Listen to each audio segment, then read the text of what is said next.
At Parker Aerospace, at what level are you planning and tracking resource forecasts and resource utilization? Within our organization, this is a fairly complex story. We're actually using Microsoft Project Server and a limited capability to do two things for us. Number one, for portfolio management, and number two, for resource management. Because we have fully resource-loaded schedules within Microsoft Project, we're able to use that information and start to gather resource demands within our projects across multiple platforms. From there, we aggregate that data up, and we have the demand, then we load in the supply, and within that tool set, we can figure out what is demand versus supply, where do you have excess capacity, where do we have inferior capacity, and try to balance those things out. Now, from a resource management perspective, not only are we looking at people, but we're also looking at non-human resources like equipment, like benches, test benches, like vibration tables. And now we can actually start to manage what capacity do we have in each one of those resource areas and what demand is against it, and try to level load those out across multiple projects within the organization.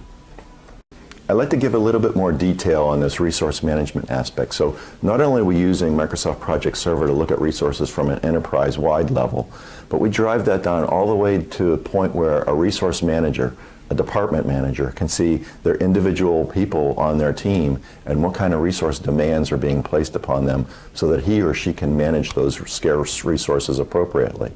I'd like to give this example of the non-human resource aspects of resource management, and specifically an item like a vibration table.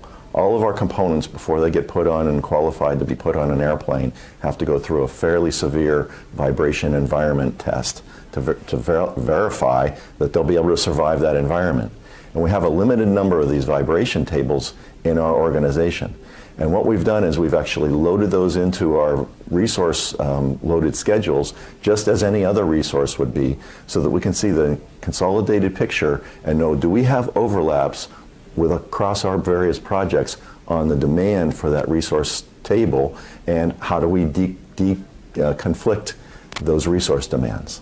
So Barry, within your resource management tools, how do you use them to forecast utilization? In other words, do you use functions like resource forecasting, resource leveling, and how do you integrate that in communicating with the functional resource managers?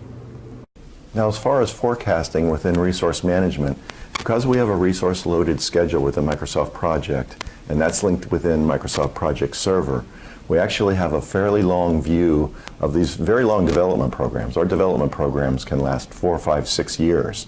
So we have a fairly long view of what the resource demands are. In the out years, the granularity might not be as good as current, but at least we have an idea of what kind of resources we're going to need in those out years. And we use that tool directly to tend to look at further durations, further horizons, to see what kind of resources do we need, and do we have the capacity to meet those demands.